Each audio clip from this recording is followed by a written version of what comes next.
Good morning दोस्तों।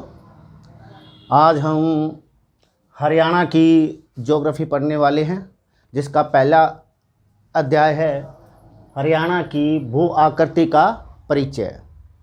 हम बात करते हैं भूगोल की। भूगोल का हम जो अध्ययन करते हैं वो दो भागों में करते हैं। भूगोल का जो अध्ययन होगा वो दो भागों में होगा। एक होता है बाह्य भाग और दूसरा होता है आंतरिक भाग। बाह्य भाग में हम जो पढ़ते हैं वो क्या क्या पढ़ते हैं? नदी, पर्वत, मैदान, झील आदि, वनस्पति, पर्यावरण के बारे में, ये सारी चीज़ हम जो अध्ययन करते हैं वो बाह्य भाग कहलाता है। आंतरिक भाग में हम क्या पढ़ते हैं? लावा, भूकंप, तरंगे आदि, इनका जो अध्ययन किया जाता है वो क्या कहलाता है? आंतरिक भाग। और हरियाणा की जो हम ज्योग्राफी पढ़ेंगे उसके अंदर हम इसको नहीं पढ़ेंगे, इसको हम वर्ल्ड ज्योग्राफी के अंदर इसका अध्ययन करेंगे। इसको वहीं पर हम पढ़ेंगे, वर्ल्ड ज्योग्राफी जब करवाएंगे तब। जो हरियाणा का जो हमने करना, हरियाणा की जो ज्योग्राफी करनी है हमें, उसमें केवल बाह्य भाग पढ़ना है। मतलब हरियाणा की धरातल का निर्माण कैसे हुआ, उसके नदी, पर्वत, पठार, झील, इन सभी का हमें क्या करना है? अध्ययन करना है। तो स्टार्ट करते हैं हम कि हरियाणा की भू आकृति का परिचय का पहला पॉइंट जो है वो क्या है? हरियाणा गोंडवाना लैंड महाद्वीप का एक भूभाग है। हम कह सकते हैं कि आज से करोड़ों वर्ष पूर्व पूरा विश्व एक ही धरातल पर रहता था, जिसका नाम था पेंजिया। और इसके चारों ओर एक महासागर था जिसका नाम था पैंथालैसा। पैंथालैसा महासागर। फिर अचानक क्या हुआ? पृथ्वी और धरती के गुरुत्वाकर्षण बल के कारण ये पेंजिया दो भागों में टूटा। ऊपर वाला हिस्सा तो कहलाया अंगारलैंड, इसको लोरेशिया भी बोलते हैं, और नीचे वाला हिस्सा कहलाया आपका गोंडवाना लैंड। समय बीता, ये टूटकर पश्चिम की ओर चलने लगा और गोंडवाना लैंड टूटकर उत्तर दिशा की ओर चलने लग गया। अगर वर्तमान महाद्वीप की बात करूं तो उत्तरी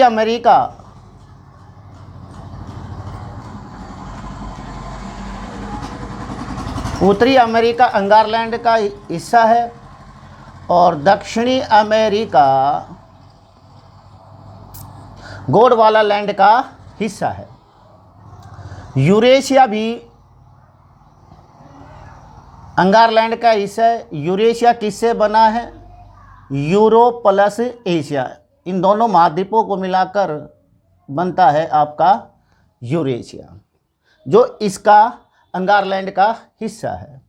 इसी प्रकार यहाँ पर अफ्रीका गोंडवाना लैंड पर, ऑस्ट्रेलिया, ये सारे किसके हिस्से हैं? गोंडवाना लैंड के हिस्से हैं।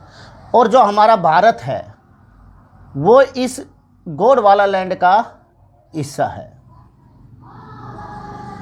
यहाँ कह सकते हैं प्रायद्वीपीय भारत। वो किसका हिस्सा है? गोंडवाना लैंड का हिस्सा है। अगर भारत इस गोंडवाना लैंड का हिस्सा है तो अपने भारत के 28 राज्य भी किसका हिस्सा होंगे? इस गोंडवाना लैंड के भूभाग का धरातल का हिस्सा होगा। अब हम आगे बात करें कि जो ये हरियाणा की ये जो धरातल है, आज जो वर्तमान में इसकी स्थिति है, करोड़ों वर्ष पूर्व पहले कहाँ थी, क्या इसकी पोजीशन थी, क्या इसकी स्थिति थी, वो देखें।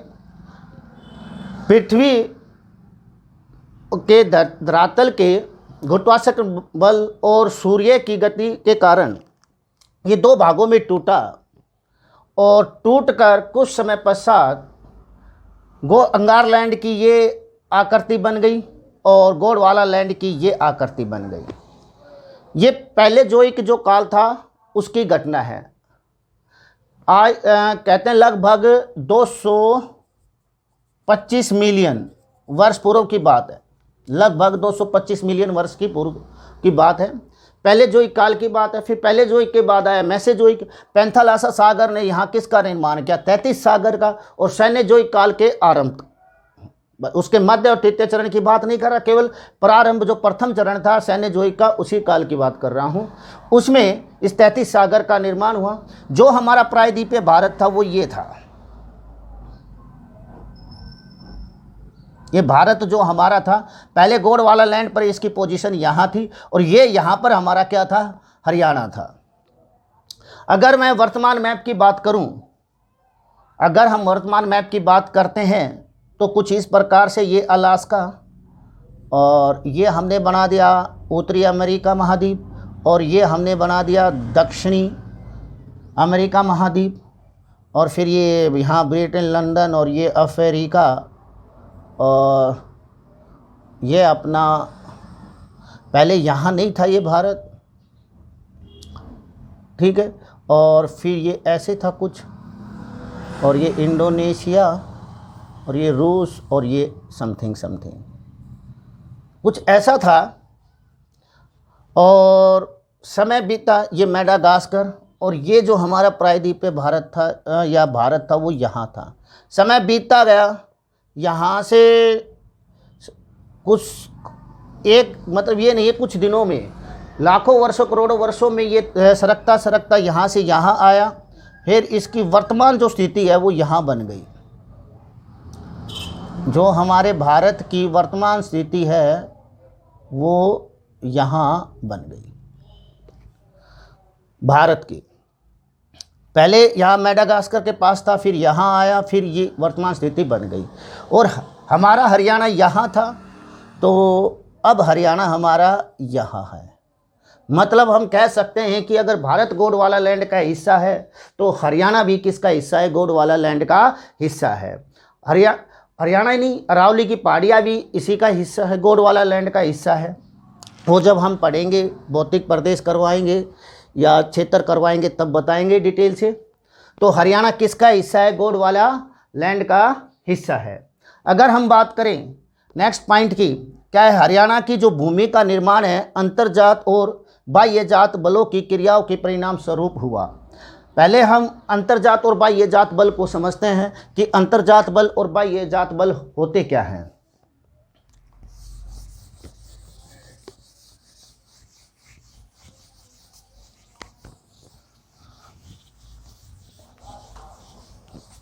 अंतर्जात बल वो होते हैं जो पृथ्वी के आंतरिक भाग में उत्पन्न होने वाला बल होता है। अंतर्जात बल जो पृथ्वी के आंतरिक भाग में उत्पन्न होता है, जैसे ये लावा है, लावा, और ये आपकी कोई पहाड़ी है। ये लावा यहाँ से बाहर निकल के आएगा, यहाँ ठंडा होके जमेगा।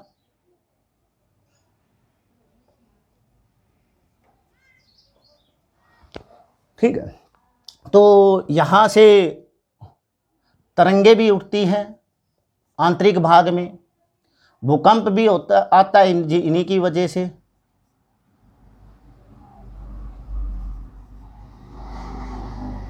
ये क्या होता है कि भाई जैसे लावा बाहर आया, तरंगे हुई और लावा हुआ, इनसे बाहर क्या होगा भाई? पर्वत या पठार बनेंगे। मतलब लावा किस में जाएगा? अंतर्जात बल में तरंगे किस में जाएंगे, अंतर्जात बल में। भूकंप जो होगा वो भी क्या होगा, अंतर्जात बल में। मतलब ये अंतर्जात बल के कारक हैं। इनके इफेक्ट से बाहर, सतह के बाहर जो पर्वत बने वो किसके कारण बने, अंतर्जात बल की क्रियाओं के अनुसार। जैसे यहाँ पर ये जम गए, लावा जमा, और यहाँ एक क्या हो गया भाई, पठार का निर्माण हुआ या पर्वत का निर्माण हुआ। ठीक है, फिर बाह्य जात बल की बात करते हैं हम। बाह्य जात बल क्या होते हैं, बहता जल, सागरीय तरंगे, जल, पवन, पर्वत, पठार, झील, मैदान और धसी हुई भूमि।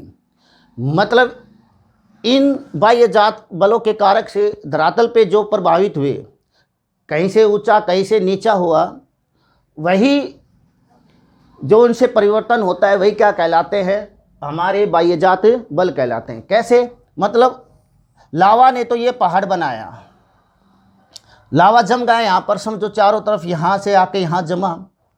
या ऐसे कह सकते हैं कि अंतर्जात बल में जो दो प्लेटें आपस में टकराती है, ये इस तरफ आ रही है, ये इस तरफ आ रही है, जब ये दो प्लेटें आपस में टकराएगी, जो हल्की प्लेट होगी वो मुड़कर ऐसे ऊपर चढ़ जाएगी और ये नीचे चली जाएगी। इसके जो भारी प्लेट होगी वो इसके नीचे चली जाएगी, और जब आपस में टकराएगी ये प्लेटें तो यहाँ मलबा जमेगा और एक पर्वत का निर्माण करेगा। क्या करेगा, पर्वत। जैसे हमारे हिमालय पर्वत का निर्माण दो प्लेटों के टकराने से हुआ है, तो ये पर्वत बन गया।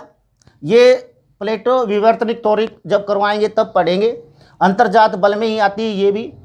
और ये पर्वत का निर्माण हो गया। जब पवनें चलती हैं, जब पवनें चलती हैं तो ये पर्वत को काटती हैं, और यहाँ से कोई नदी अगर बहती है,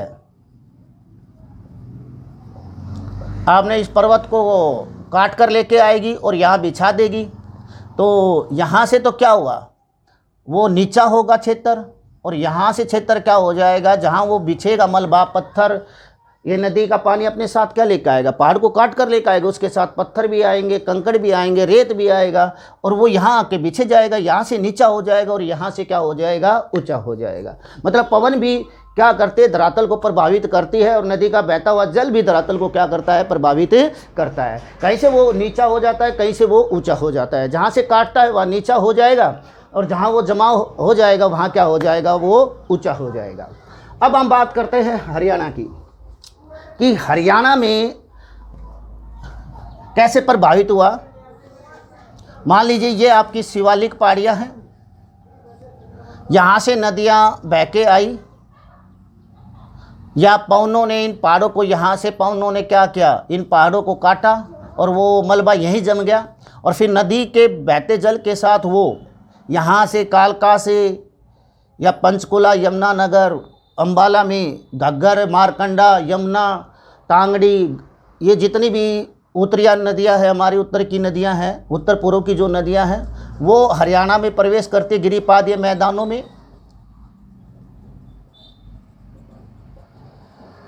और गिरिपादीय मैदानों में यहाँ ला के वो बिछा दी। मतलब ऊपर से तो क्या क्या, शिवालिक क्षेत्र से तो वो क्षेत्र नीचा हो गया, और यहाँ से क्या हो गया, वो ऊंचा हो गया। तो यहाँ से नदियों ने और पवनों ने हमारे धरातल को क्या क्या प्रभावित किया। शिवालिक क्षेत्र में ऊपर से तो वो क्या हो गया, नीचा, क्योंकि वो नदी ने, उसके जल ने, बहते जल ने उस पर्वत को काटा, उस क्षेत्र को काटा, पवनों ने भी काटा, और जहाँ से वो जमा हुआ वो क्या हो गया, ऊंचा हो गया। तो पवने भी और क्या है, बाह्य जात बल का एक मुख्य कारक है। अब हम नेक्स्ट पॉइंट की ओर बढ़ते हैं। नेक्स्ट जो पॉइंट है हमारा वो क्या है, हरियाणा भू आवेशित राज्य है। ऐसा राज्य जिसकी सीमा समुद्र को ना छुए। एक जरूरी नहीं कि हम हरियाणा को भू आवेशित कहें, हम भारत के 28 राज्यों को चेक कर सकते हैं भू आवेशित है या नहीं है।